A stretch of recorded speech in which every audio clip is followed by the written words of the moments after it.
Hey guys, no, no, no, no, no, no, I'm on a call.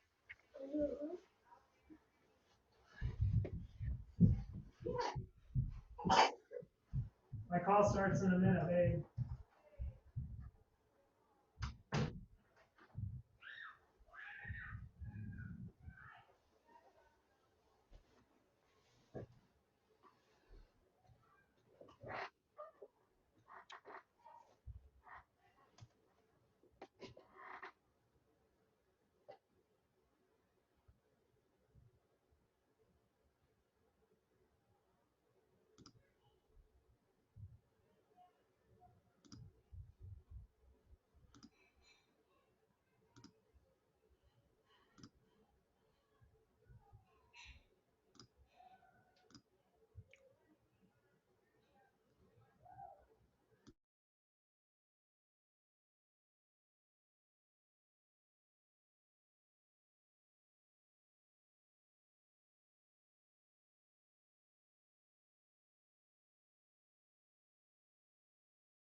Hello, everyone. Give it another minute here. Give folks a chance to join, and then we'll get started.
Okay, going to go ahead and get started. This is for the HUBzero April community meeting.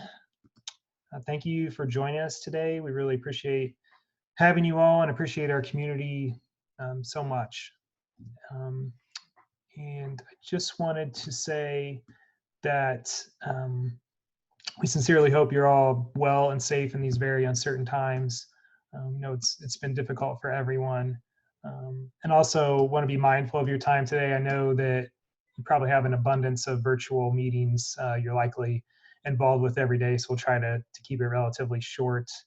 And thought it might be best that if you have questions, if you could put them in the chat, and then we'll plan to hit those towards the end of the presentation. So our agenda here is we're going to talk briefly about the migration of HUBzero to the San Diego Supercomputer at University of California, San Diego. We're going to talk about some project updates that we have going on. to share with you, as well as some additional business at the end. So first, as most of you are probably aware, that HUBzero was legally transferred from Purdue University to the University of California, San Diego, and the San Diego Supercomputer Center at UCSD in about mid-2019. And this was, we really saw this as a good opportunity for us to reevaluate what we do and how we do things, as well as a new opportunity to collaborate with a great research-focused team at the San Diego Supercomputer Center. And so one of the things that we've been working on through this whole migration is taking advantage of the resources at SDSC, particularly working with more of an industry standard operations organization that's assisting us with handling a lot of the systems administration and operations duties. These folks have a lot of experience working with large research infrastructures and a large number of researchers. And what we're really looking to do through that is to recapture some of the time and resources that we were spending on those efforts at Purdue, because we were really responsible for nearly all of that operations and system administration work. So we're looking to take back some of that time that we can then focus more on the development side and doing new and cool and exciting things with our Science Gateway platform. Something else that's very interesting at SDSC, and I apologize if you hear screaming or loud kids in the background. That might happen. So sorry about that. But anyway, something that's new and exciting at SDSC as well is they've just been awarded a couple of large grants. One is for the Expanse Supercomputer, and the other is for a project called Cloud Bank, that are both several $million each, and are going to be providing both conventional and more commercial compute that's going to be coming online here in the near future. And so that's an opportunity for us as well to collaborate with those projects and see how we might be able to integrate some of those resources into HUBzero. We've also been in discussions with folks at the Texas Advanced Computing Center, TAC, about ways we can collaborate with them and maybe join forces on some projects. And one additional thing I wanted to touch on is one of our service offerings that we previously had, the HUBzero Foundation. So all the assets for the HUBzero Foundation have been transferred to UC San Diego. The foundation itself was an LLC at Purdue that was under Purdue's nonprofit umbrella. And originally we'd planned to transfer that legal entity entirely, but ran into issues with doing that. It was much more complex and harder to do than we imagined. And so what's going to happen is that HUBzero Foundation LLC is going to be dissolved. And then at some point, probably this year sometime, we'll be creating a new entity or a new service offering that will kind of cover what the HUBzero Foundation was offering previously through its services. So I just wanted to give a brief update on that as well, because I know that impacts some of you in our community. Okay, as far as projects goes, the first thing I was going to touch on here, and this goes along hand in hand somewhat with the migration to UC San Diego, but we've adopted some more modern technologies and methodologies as a result of that move and reevaluating things. And so one thing that we're working on is discontinuing the use of OpenVZ, and we're moving towards Docker for our hosted hubs. This is going to be able to allow some new and cool things, especially when it comes to tools and the capabilities that we'll have in running tools and applications. We'll also be providing a Docker option for open source hubs. Plan is by the end of 2020. And then as far as methodologies go, one of the things that we did as well in the move is went from our Ogre configuration management system, which was something that was custom built that we used at Purdue, and have now adopted more of an industry standard option in the Ansible configuration management system. Something else that's been really helpful with this is the folks at the San Diego Supercomputer are experienced with Ansible and Ansible playbooks, and they've helped us a lot in figuring out how to implement that, and are continuing to help us in optimizing our settings and fine-tuning those to make sure that our hubs are running as efficiently and effectively as possible. And so that's still a work in progress, but we've made a lot of significant progress there, and I think that's really going to help us in a number of ways in the long run. Okay, so with that, I'm going to hand it over to Brian Graves, who's going to talk a little bit about some platform modernization efforts we're doing, as well as some kind of prototyping and speculative work he's been working on as well. Hey, thanks for the introduction. Yeah, so I'm Brian. I've been in and around HUBzero, I don't know, last couple of years, working on a few different hubs, Catalyze Care, Remedy, did some work on the NIST hub for a while. And I think I've known Mike for forever, nearly 20 years or something like that. So I'm, of course, I'm happy to be involved with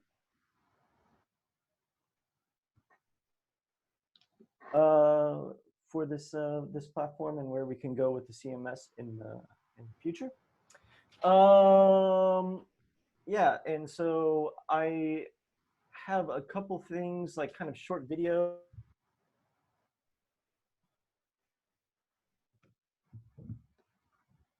Yeah, Brian, your audio cut out a little bit there in the last few seconds.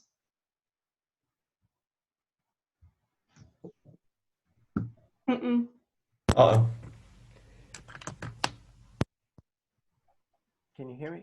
There we go. Okay. I have no idea where I lost my train of thought, but yeah, so I prepared some short videos. I'm currently based overseas in Amsterdam, so it's late for me, and then things can always kind of go wrong when it's late. So I thought rather than give a live demo, I should probably do some screen captures, which I did today. So I'm going to try to grab the screen share and walk you through some of these nice, these kind of nice features. One is going to be around the publication portion of the CMS. It's, again, kind of emphasizing the point that Nate made about focusing on modernization. We want to really kind of streamline the user experience and really start to give sort of a modern feel to it. Something that really is like a single page, not click, click, click, upload, upload, but rather feels like the experience you have every day on your mobile phone and your desktop. I'm going to share now. Hopefully you can see that coming. Any luck? Yep, I can see that. Cool. So welcome to my computer on the other side of the earth. So the first thing I would like to show is going to be actually something else that we kind of piloted. So I'm going to go into this publications thing, but if you're familiar with the CMS at all, you need a project first before you can create a publication. So something else we're thinking a lot about is streamlining the project creation and also team collaboration. And we want to make it as easy as possible, lowest barrier to content creation you can possibly imagine. So one of the things I'm prototyping and investigating at the moment is why not use a user interface you use on a daily basis, which is your own computer, your own file system, and the folder structure you have there, maybe a bit like a Google Drive or Dropbox. So in the first part, you'll see that I had no projects there. And simply by dragging a folder into a client-side application, a tray app, and then refreshing, we get a new project in the CMS. I'll play that again because it's quite quick. So there's no project there. We go back to this desktop application. You drag a folder over.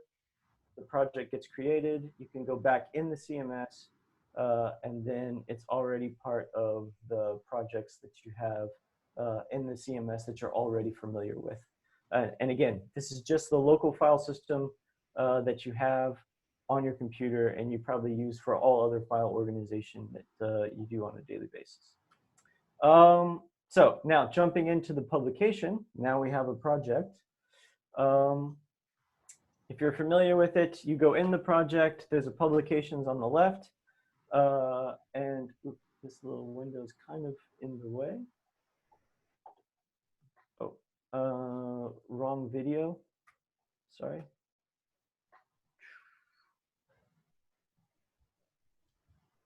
Yeah, okay. We go on the publications. There's a new publications button over here. And this is the new interface. So what used to be a wizard-based interface, going click, screen reload, click, screen reload, click. I think there were 9 steps or something in the old publication process. We've now brought them all into a single page, which is highly dynamic. So all the file stuff is what you see coming in from the side. This is how you add data files. This is how you add authors. You can, it ties in with the existing tags that we already have in the system.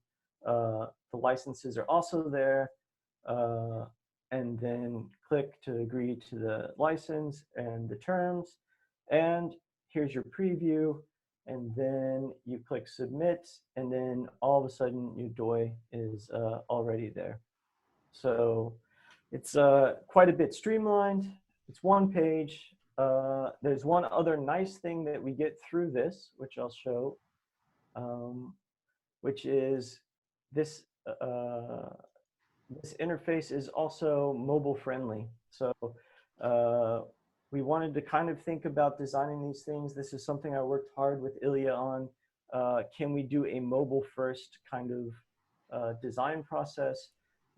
So that's what's working on the desktop can also work on iPads, iPhones, Android phones right out of the box.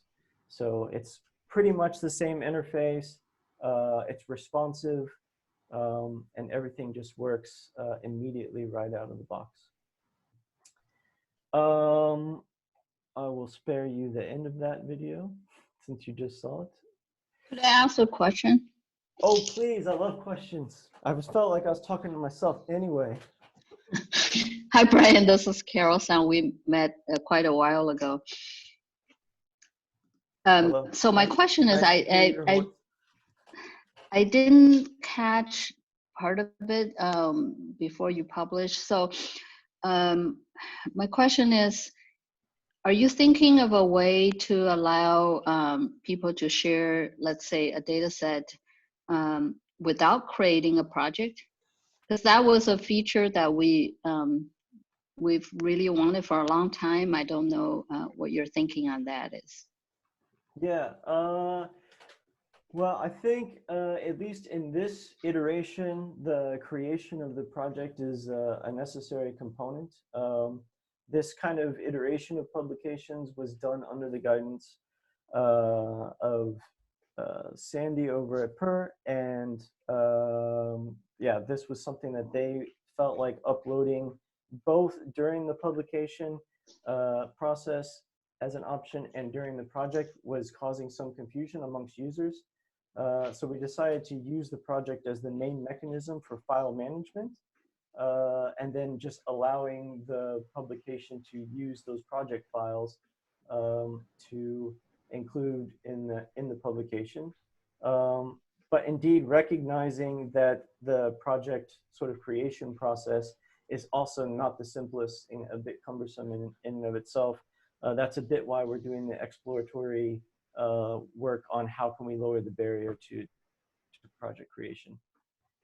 Yeah, I think the number of steps is one thing. Also, conceptually, you know, a lot of scientists, what they're thinking is, I have a data set, I already curated, and I just need to push it out, right? So then you tell them, oh, you have to first create a why do I need a project, you know? So then you get into these really long discussions, and then they end up not doing it. So I was thinking, it'd be great if there is a way for people to share a data set across the site without having to go through that. Yeah, I 100% agree. I think it's, again, I think with an eye to the future, removing a lot of the, I don't want to say unnecessary, but the more cumbersome kind of user experience that exists there, it's extremely, I think you're right on point. It's a really interesting thing to do.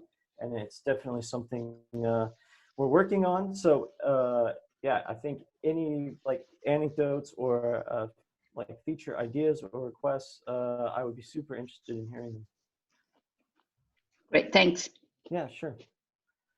Yeah, so then I just want Jack has posted a question that probably makes sense to answer at the moment now rather than later. Okay. Is that a prompt for me to go look for? I can read it to you. Yeah. Has the admin approval side of the publication workflow been streamlined? No. Right now we were mainly focused on the creation of the publication. This new sort of workflow that we have now is 100% operable with the existing administration side of things. It's probably interesting to look at at refactoring that administrative side of things in the future, but it was not part of this particular effort right now. But it remains unchanged, so don't expect anything new or surprising there. Okay, one more fun thing is going back to this sort of project piece, and again, leveraging the kind of client-side tray style app and looking at how to sort of work on projects in a collaborative way.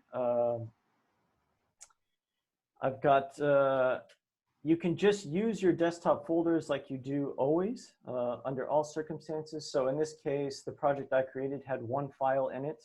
It's a small file of 4 bytes. But in this example, I'm creating a new document just in a regular text editor, saving it into the same folder, which has already been connected to the CMS. So as I save this, save, you'll see it shows up in my folder, of course, as it should.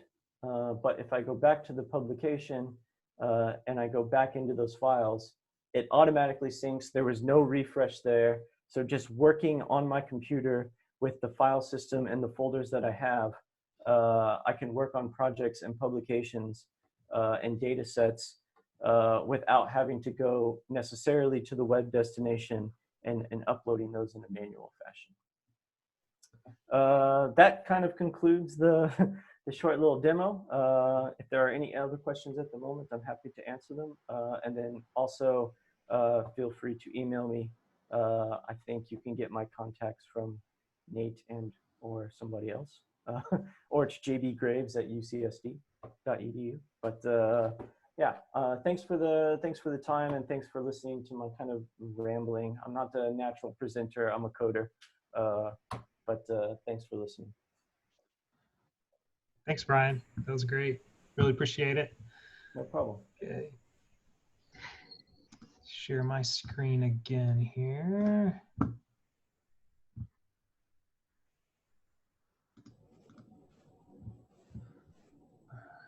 Is my screen back up and viewable? Mm-hmm. Okay, cool. So next we're going to have Nick Kisseberth talk a little bit about some of the projects that he's working on with the OS upgrade and interactive GPUs. Oops, sorry. Nick, take it away. Not a whole lot to say, but I will go over it real quick. We are working on repackaging HUBzero for CentOS 7. As part of the move to San Diego, we did move all our hosted hubs from Debian to CentOS 6. That was a fun process that we're still in doing some work on. But it became clear that we needed CentOS 7, especially on the execution hosts, were needed for the new Docker-based tool sessions. So we're going to move the entire system over to CentOS 7. I expect it to be done by late spring, so in the next month or two. In addition to the need for to support Docker, CentOS 6 reaches its end of life in November, so it kind of need to be done sooner rather than later. You may also ask why we aren't moving immediately to CentOS 8. Mostly because I've already done about half the work for CentOS 7, so I'm going to finish that up first, and then explore what changes are going to be needed for CentOS 8. For instance, there aren't even CentOS 8 Amazon instances that you can get from the CentOS upstream. Don't know why. It's been a year, so I've been having to make my own. So that's kind of a problem right there. Also allows us to move on to newer versions of PHP and a few other packages, but nothing that we immediately require. Don't know if anybody has any questions about CentOS 7. You can ask me if you like. Otherwise, another major project I'm working on are for GPU accelerated tool sessions. The idea is to provide a virtualized hardware GPU to any tool session that needs it. So either be done through NVIDIA's virtual GPUs, or perhaps through an open source project called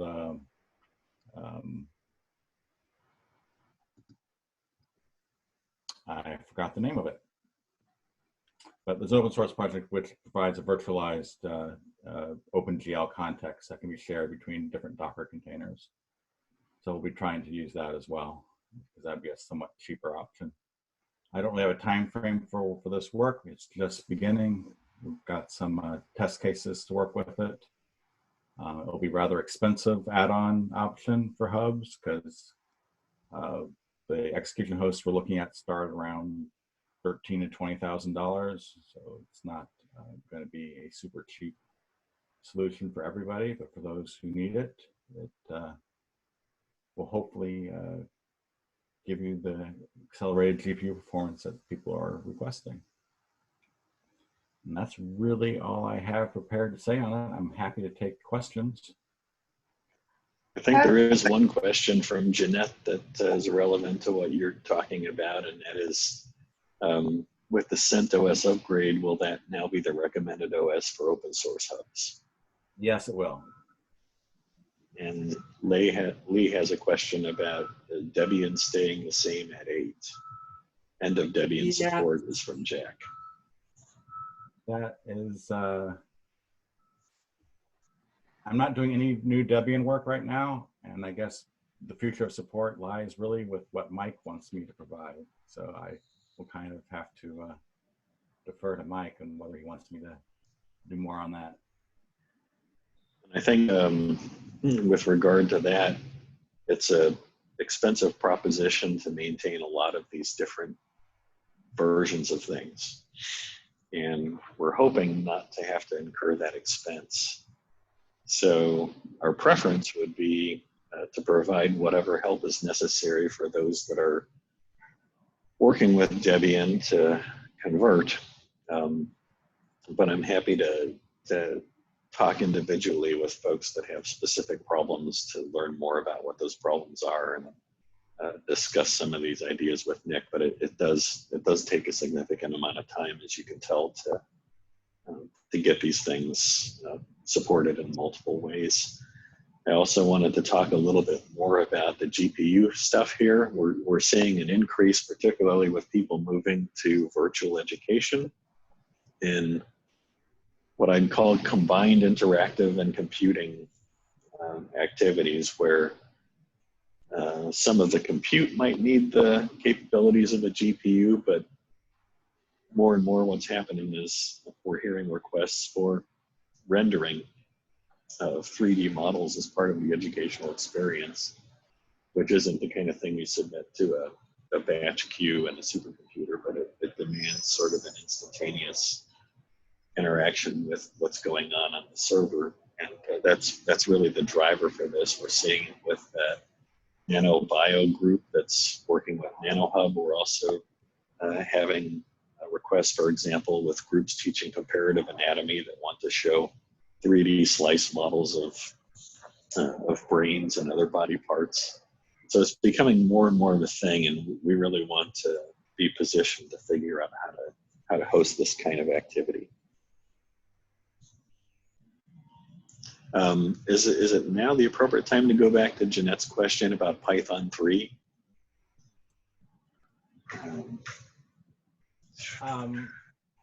I don't know if Steve has an exact schedule for doing it, but yeah, that is on our list of things that need to be done sooner rather than later. It'll probably need to be done for a CentOS 8 update. Okay, so it's yet sometime this year, probably. Yeah, I would hope so.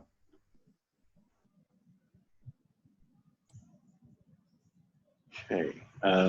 Carol's asking a question about timeline for Docker. I actually have a significant, so as Nick said, we're already using Docker to host these tool containers internally, but as far as Docker tool contribution, I have a task put in front of me by the NanoHub folks to understand what the cases are, the desired use cases for somebody just throwing a Docker at a hub, which sounds trivial, but at the same time, how does it connect to compute resources? How does it show its interface? What do we need to support that? And so anybody who's contemplating that kind of use, if you could contact me directly, I'd really like to talk through exactly how you'd propose to use that capability to make sure that we cover that. So if you don't have my email, it's mzentner, mzentner@ucsd.edu. Please go ahead and send me an email and we'll arrange a time to talk about specifically how you'd like us to have Docker implemented. Make sense? Okay, good. Okay, thank you, Nick. And Mike, I've got you up next to discuss MATLAB. Yeah, so for a long time had this strange issue with offering MATLAB on Hub. And we got partway down the road with HUBs last year toward offering MATLAB for education. And we only got partway because as we got further into it, it became more and more complex in terms of what we were and weren't allowed to do and what kind of hosts we had to reserve on Amazon and so forth. And just these past few weeks, we've reinvigorated the discussions with MATLAB at UCSD. Here, the licensing is completely different and much more open. And so I'm in a position to say that what we were told is any hub that wants to offer MATLAB to its users that's being hosted at UCSD, we're legally allowed to offer that through the hub. There are 3 different ways MATLAB offers for us to provide web delivery. One is through the traditional container or the workspace that some of you already are pretty familiar with, and installing MATLAB in there and making it accessible to the community is one thing that we'll be doing. We're also going to be looking at 2 other offerings of MATLAB. One is the MATLAB application, web application server creation suite, where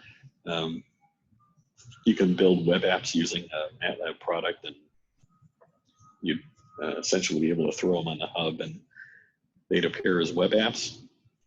And the other is MATLAB Ops Online Server, and this is not an open product to the world. This is something that we will give an access to host MATLAB, and it basically provides the MATLAB-like notebook format to users in their MATLAB environment that, again, they can do many of the things that MATLAB allows you to do on the desktop currently in this notebook format. So we haven't put it exactly on the timeline yet, but we're gonna be putting that capability on, like I said, our hubs that are hosted at UCSD.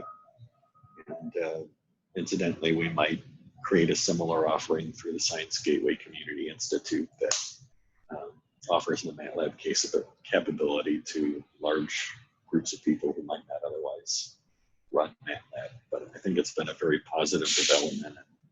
It really just has to do with different licensing terms that the different universities have negotiated with MATLAB.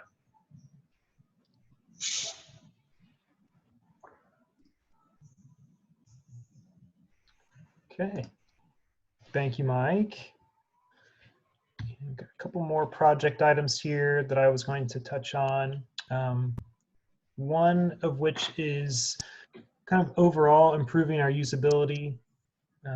So Ilya Shanko on our HUBzero team is leading this user experience effort. And just looking at feedback that we've gotten from users, some of that has come by the way of usability engagement reports from the Science Gateways Community Institute.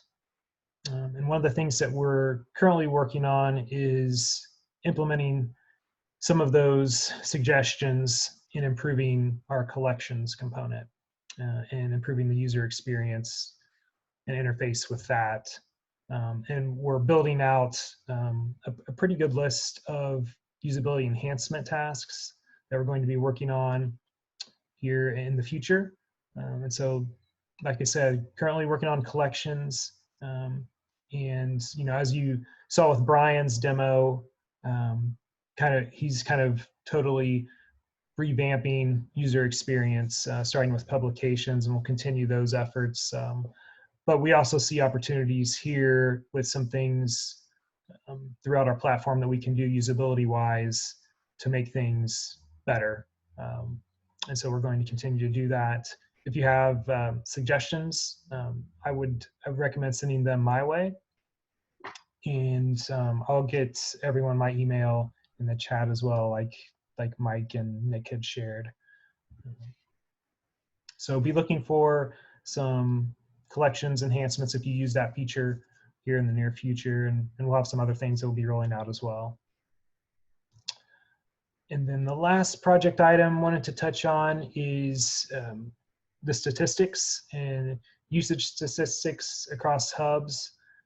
We currently have an effort working with NanoHub in kind of stabilizing their statistics. We've done a lot of work with them specifically and doing some custom statistics packages and scripts. And over the course of several years, those have been patched together. And so really going through the process of stabilizing those, making them more reliable and repeatable. And then from that, refactoring code from those efforts across the hubs to improve the stats for everyone that has a hub and uses the HUBzero platform. And so still pretty early on with this one, but we've gotten it to a pretty good place with NanoHub, and kind of the next step there is taking those efforts and implementing those across all of our other hubs. One additional thing here we wanted to touch on is we have a couple of new communities that have come online here recently. The first is for the American Association of Thoracic Surgeons, and they've adopted the use of HUBzero.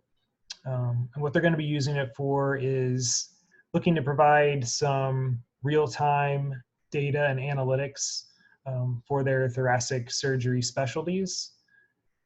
And with the goal of improving quality across all those specialties, especially looking to improve patient care. And so their hub is going to have things like customizable dashboards, data visualization, and we'll also have an area for collaboration and sharing best practices. And this will be a place for hospitals and physicians to go and work with each other, review data to see where they might stack up against other hospitals or physicians, and see in the areas where they can improve and find best practices for doing so. And then the other one is called Clover Gaming Connection. And so that specific project is going to be part of an overarching hub that's focused on extension learning through Purdue's extension group.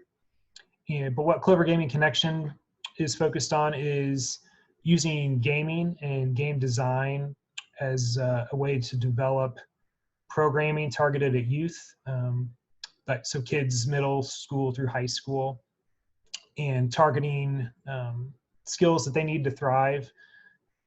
And so it's going to kind of tailor and deliver experiences to them that encourages innovation, coding, logic, teamwork, as well as giving them ideas about how to explore career opportunities in gaming as well.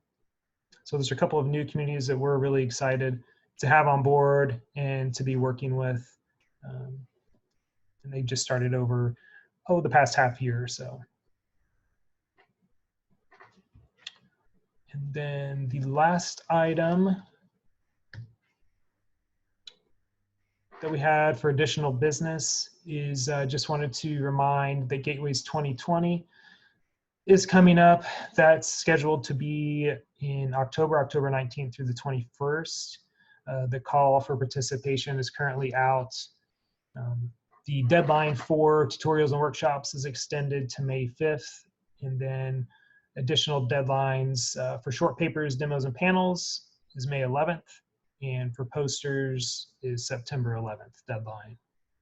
And also wanted to note that there is a Science Gateways Community Institute Focus Week that's going to be held at the San Diego Supercomputer Center in late November, early December, and the application deadline for that is September 25th. And our next community meeting is scheduled for July, and we'll get that invite out to you as soon as we can. Okay, that's it for our slides. Mike, did you want to add something there? Yeah, one or two things. So Nate sort of glossed over it fairly quickly in terms of our engaging with the TAC folks, and I wanted to talk just a little bit more about that. It's actually not a small effort.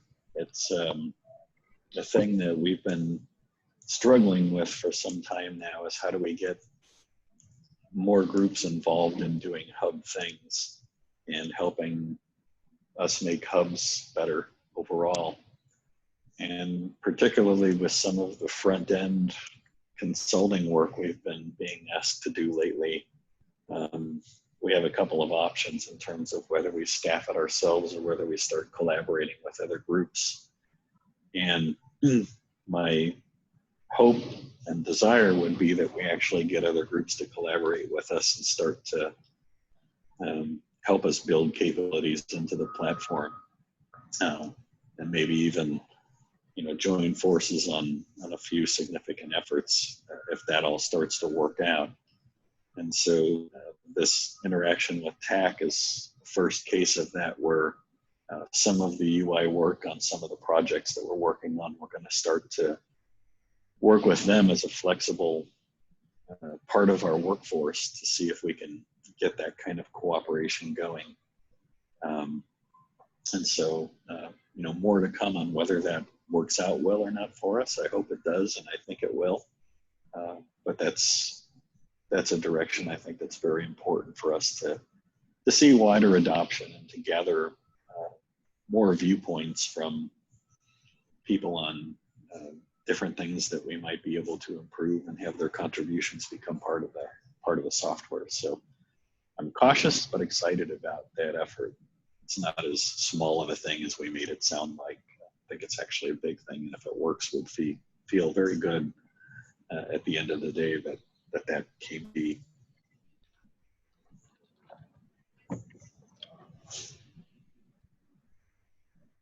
Okay. Were there questions in the chat that I missed or we needed to cover, or other questions from anyone?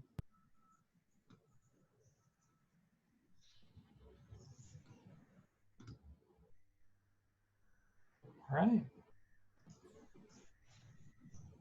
It sounds pretty silent. It does. Hopefully you can see we've kind of finished with a lot of the disorganization and mess of getting things moved. And Nate talked about the technologies that we've adopted as we were doing that. Now we're sort of turning the corner around that piece of it and really looking at how we get things improved in the longer term going forward. And so hopefully you see some of the efforts that we've talked about today being underway are decent moves in that direction, and looking forward to the rest of the year of following through on some of these new capabilities and improvements. Okay. Well, thank you all so much. Really appreciate your time, and yeah, let us know. Don't be shy if you have other questions. So feel free to email us or send some Slack messages our way. Thanks, everybody. Have a great day. Thanks a lot.